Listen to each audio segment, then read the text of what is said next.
What does love feel like, Grant? Well, it's kind of like a nice, warm feeling that,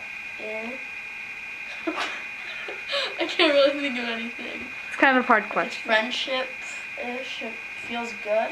What about your parents? How do you show your parents that you love them? Not talk back and stuff. Like my age, it's just like being friends with someone. When you're that age, it's like relationship type things, and I'm 10. How do you show love? Service, I guess. Joey, how do you define love? Like, what does love mean?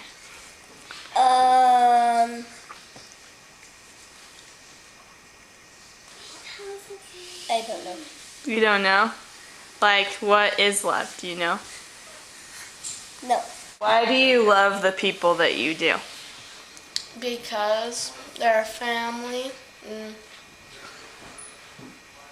they're nice to me most of the time. Do you love any of your friends?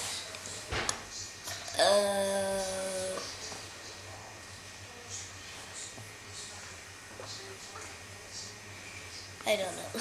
You don't love your friends? No, I know my friends. You know your friends? Yeah. But do you love them? Sure.